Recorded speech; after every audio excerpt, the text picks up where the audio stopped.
In my last video entitled Unlock Your Restaurant's Full Potential, Master the Art of Delegation and Gain True Freedom, I talked a lot about what you need to have in place to successfully delegate, about your company culture, and what to delegate.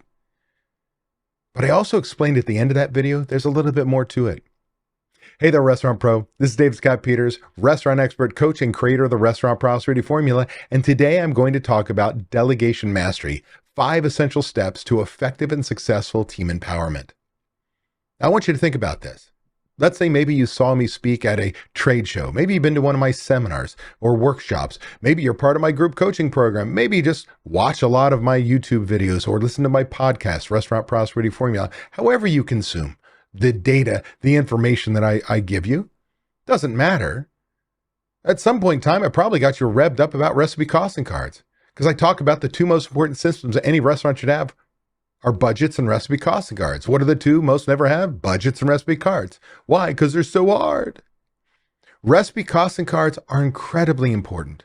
They give you the power to change your bottom line. And in most restaurants, when you sell 80, 90% of your sales are food, it has the biggest impact on your business. With that said, you might go home and say, I saw this guy, Dave Scott Peters, talk, and I need recipe costing cards done. And your chef goes, sure. And then what happens? They don't get done. And that cycle happens over and over and over again. So how do we get those recipe cards done? How do we get anything we want done, delegated successfully, and ensure it gets done without having to battle all the time? I'm going to share that with you right now. Step 1, be specific and clear what you want to delegate. Vague instructions can lead to confusion and misunderstanding. Clearly communicate the task at hand, including the desired outcome and any specific guidelines or expectations. We'll talk a little bit more about that in just a second. Take the time to explain the task in detail, answer any questions they might have, and provide examples if you need. This clarity sets the foundation for successful delegation. It is critical. Now let's go to step 2, and this is define what success looks like. Paint a clear picture of what success looks like when the task has been completed. Set measurable goals or milestones that will help you and your team members understand that they are working towards some specific goal. We'll talk about more about milestones in just a moment. By defining success, you create a shared understanding and motivate your team to strive for excellence. Isn't that what we want? We want excellence. It also allows you to assess the progress, provide any feedback along the way to make sure things are getting done your way. Now, step 3, you let it go, but not completely. This is where we talk about empowering your team and having milestones. So delegation is about empowering your team, but it's again important to have those milestones set checkpoints, if you will, to track progress, ensure that there's some level of accountability. Break down the delegation tasks into smaller parts and set clear deadlines for each of the milestones. This allows you to stay involved, provides guidance when needed, and ensures that your project stays on track. Step 4, continued communication. In the spirit of show me, the show me mentality is what I share with all my members. Consistent communication is crucial. Why do I say show me? Well, it's like the state of Missouri. What's on the license plate? It's the show me state. And when you ask when something has been done, and they say yes, they say no, whatever the answer is, great, show me. It's non-confrontational. It gives you an opportunity to inspect what you expect. By requiring regular checkpoints with your team members to discuss their progress, you can address any challenges they have, find out they don't know how to do something. Heck, you can provide the support they need to be successful. Because I often tell people that your job is to never let your managers fail. If they fail, it's your fault. You didn't train them what their job is, how to do it, how well it should be done, more importantly, by when. You just delegated by giving them the task, not making sure and ensuring they know how to do it before you let it go.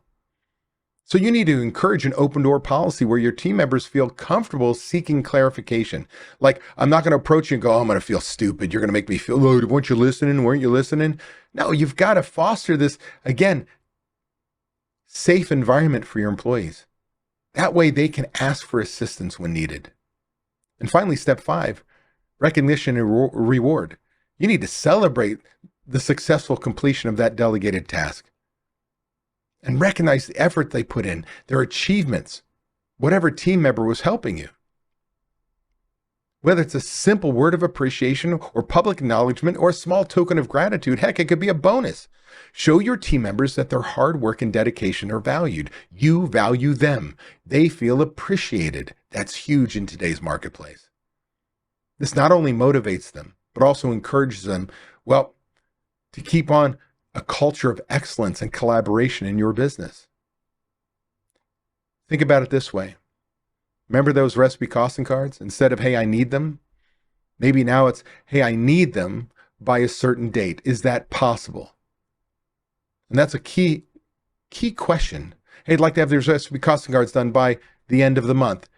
Is that reasonable is really the question. Because now your manager has an opportunity to tell you, no, we're short a cook. We've got a big catering. We've got something going on. I don't believe that's reasonable. Because if you don't ask them that question and they know it can't be done, then they'll fail the launch. So they'll just take the arrows when they come. But it's your job to push. So when I ask, is 1 month reasonable? And they say, no, I've got this, and they ask for 3, you say, let's go for 2. It is your job to keep pushing and say, hey, oh, by the way, if I get the front of house team to type in everything into the software, could we get it done quicker and done in 2 months? And you get the buy-in from your managers. But remember, you say, well, before you go, let me make sure we understand what the task is. And that is, I need you to take pictures of every invoice and upload them into our software. You need to make sure in the software those products have been created in a way that we know how we buy them, how we store them, how we use them by any different usage unit. That all the batch recipes have to be done. So on the inventory, we can count those as well and then use them as ingredients in our recipe costing cards. Then I need you to go back in the kitchen. I need to take our menu, go straight down and write down all the batch recipes our menu has. Document those first. Then get those in, as I talked about. After that, we can go into the kitchen, stop, weigh it, write it down. What are each of the dishes, the way they're going out? Don't sit at table 22 and say, hey, we use 5 ounces of French fries when we've had Lurch on the line putting 8 ounces for 5 years now because they use his hands. Instead, we document. Then we can put that into the software. And the next thing you know, we say, oh, we think we're done. No, what do we need? Training knowledge. We need to know that Vidalia onions we use, they're exceptionally sweet, come from 1 crop a year. We need dietary restrictions. What are the different things about those products? We need to have pictures, mise en place. We need step-by-step recipe instructions so that we say, oh, by the way, success looks like this. At the end of this project, you'll have 3 books. 1, recipe costing cards, how they cost out. 2, we'll have recipe cards, how we cook. And 3, we'll have training cards with all that product knowledge for our front of house team. That's very different than I need recipe costing cards. Then we go to give it up and we say, oh, wait a second. Let's set milestones.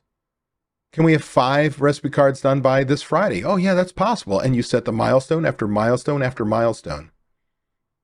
Then when you see them, say, chef, it's Wednesday. We talked on Monday how the recipe costing cards coming. They're doing great, great, great. You say, great. What do you say? Show me. It's not, I don't believe you. It's great. Show me. I'm excited to see. We go look and we find that chef is doing them wrong. Maybe didn't understand the software. Maybe doesn't know how to do a recipe card based on past experience. Doesn't matter what it is. Wouldn't it be nice to know that chef doesn't know how to do them now, not 300 cards in? We have an opportunity to coach, correct, change. What if we find out chef wasn't doing anything and says, oh, well, we're short another cook and I really didn't have time. There's nothing wrong with moving the deadline and getting the support that chef needs. What if chef is doing a great job? You say, great job, give kudos and say, man, we're on the right path. And then we get to the bottom line, and when it's complete, when it's done right, your way, we celebrate. Could be movie tickets, could be a bonus, could be a pat on the back, a genuine thank you, doesn't matter, we acknowledge them. You've now learned the 5 essential steps to effective and successful team empowerment through delegation mastery. By being specific and clear, defining success, letting go while setting milestones, ensuring continued communication, and providing recognition and reward, you'll become a delegation champion. Be sure to join me live every Friday at 8 a.m. Pacific time on YouTube, travel schedule permitting, where I'll get you pumped about the upcoming weekend, get you excited about crushing your goals and finding the motivation to be best you possible. Plus, I'll answer your burning questions live.